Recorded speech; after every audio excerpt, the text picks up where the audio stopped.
So good morning, and this video is titled Biblical Devotionals for Orthodox Christians.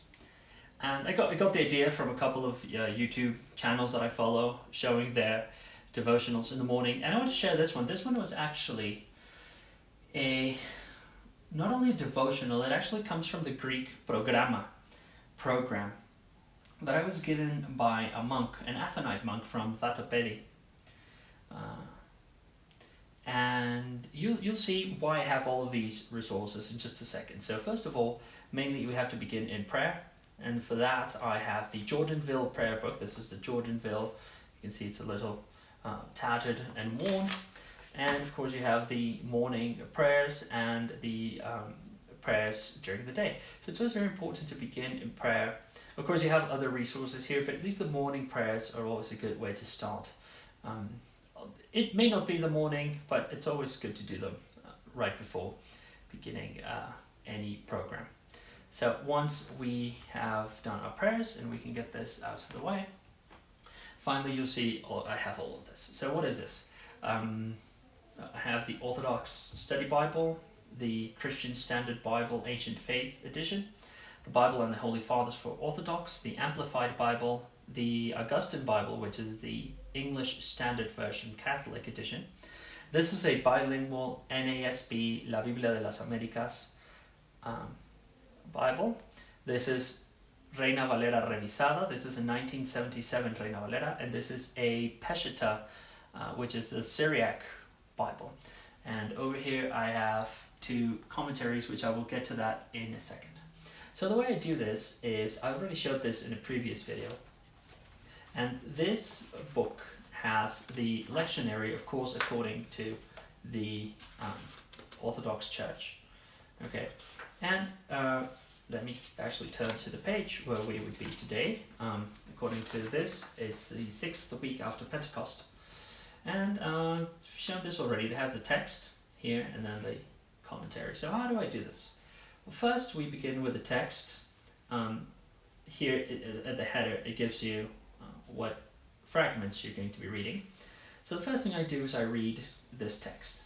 Okay, this, for those of you who might be interested, is in the New King James Version. Now, I don't go immediately to the commentary. I read the text, I close this, then I read the text in the CSB, then in the Amplified, then in the ESV, then in English in the NASB, and in Spanish in La Biblia de las Américas, then in Spanish in La Reina Valera, and finally in the Peshitta.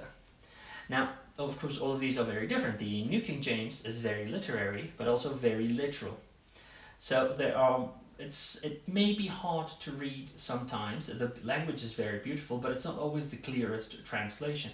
That's why I have the CSB. This is a very dynamic translation. The one thing I don't like is it sometimes has contractions, but other than that, it's a very fine mediating translation that is very, very clear on the biblical text. I don't read the text from the Orthodox Study Bible because this one and this one are the same in the New Testament. They're both New King James. Then I go to the Amplified, and I've seen that people have a love-hate relationship with this one. There's no in between. And the thing is, the Amplified Bible tells you the meaning of the word in the text. So it amplifies the actual text to give you the several nuances for the meaning of any Greek or Hebrew word. Of course, this one is based on the ASV, the American Standard Version of 1901, so it's fairly literal. I've come to really, really like it, and it's a small one, so I can carry this one around. This is the one I carry around, usually. Then the ESV, which of course the ESV is sort of a counterpart to the NKJV, the English Standard Version. So this is the Catholic edition, so it has the longer canon of the Old Testament. The rest of the Bible is exactly the same as any other English Standard Version. Of course, the English Standard is very, very accurate, but it's also very literary. It's a formal equivalent translation, so it's very clear on the text, but it still retains a little bit of the literary quality of the New King James. Then the NASB, which has sort of become my go-to Bible and my favorite in the last few weeks, because it's just so literal. It just gives you what the text is, and it's not wooden at all. I haven't found that it's a wooden Bible at all. I really like the NASB. It's just very, very, very literal translation. And on the other side, it has La Biblia de las Américas, which is the Castilian version of the NASB. There's a revision of that called the Nueva Biblia Latinoamericana, which I have back there. But I like the old Spanish, the Castilian Spanish. And of course we have the Reina Valera, which is the standard for all Spanish-speaking Bible readers. And this is a revised Reina Valera Revisada, 1977. This is a very, very good translation. And I like this one because although it's a paperback, the font is just amazing. They had this font made for this Bible. So it's a very good one. The translation is just fantastic. And the Peshitta is a translation into Spanish of the Syriac Bible. So the Syriac is actually very close to what an Orthodox Christian would use. And this is actually a very nice Bible. I think it's one of my nicest Bibles. It's bound, so it's not like one piece. It is bound, and no, this is not real leather. It's leather touch, but it's a very nice leather touch, and the grain is fake, but it's still a very nice Bible. It's hefty, and it bends, and the font is just gigantic. So one thing I don't like is they keep sort of weird Syriac renderings. So Mary is Mariam, but that's okay. I mean, the actual translation is very, very close to the Reina Valera. There are parts where you can tell that they took bits and pieces from the Reina Valera. So first of all, what I do is I read the text in all of them. Now I do realize that there is a textual difference because this one, and then these two are all Byzantine Bibles. The Syriac text is not the TR, but it's very similar, and of course it follows the Byzantine line. And of course the Reina Valera and the New King James are Textus Receptus Bibles, whereas the NASB and the Amplified come from an older version of the critical text, and the CSB and the ESV go with the 28th edition of the critical text. So this allows me to follow this programma, which this monk was talking about. So you read the text once, and you think about it, and then you read it in as many times as you can.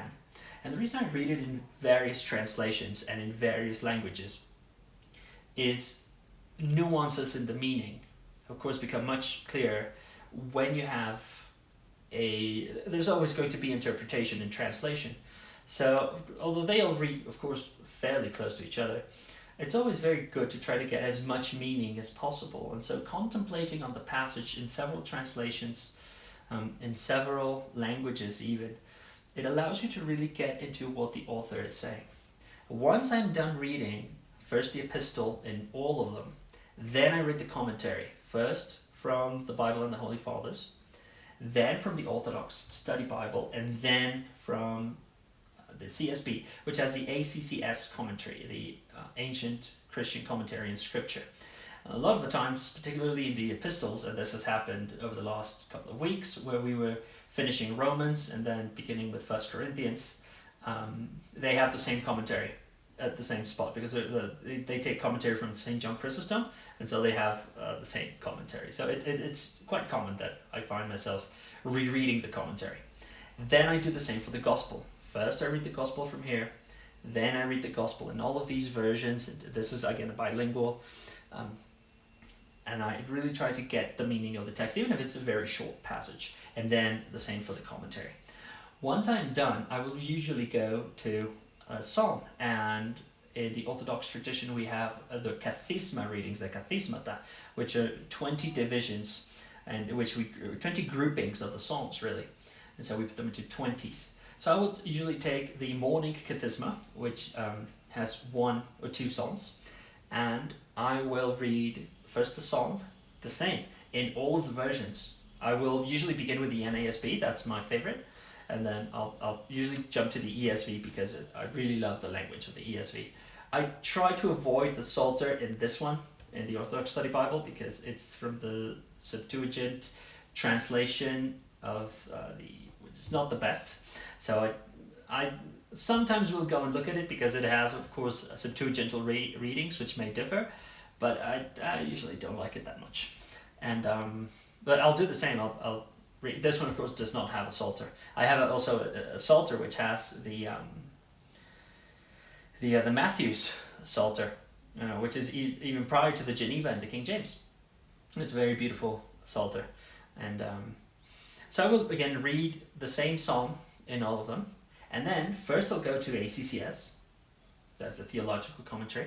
And then I use these two resources. One of them is the Reflections on the Psalms by C.S. Lewis. Of course, C.S. Lewis, it tickles my intellectual fancy to go to this one.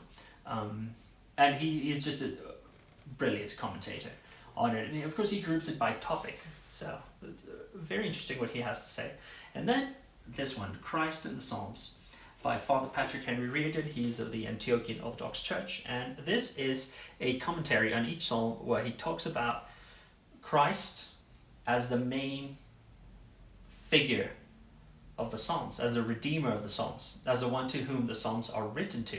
So sometimes we read Psalms that we think are kind of strange. They talk about war or death, or feel they don't apply. So it's always good to go to this one, because then you see what we believe is the correct interpretation of the Psalms, which is reading them Christologically.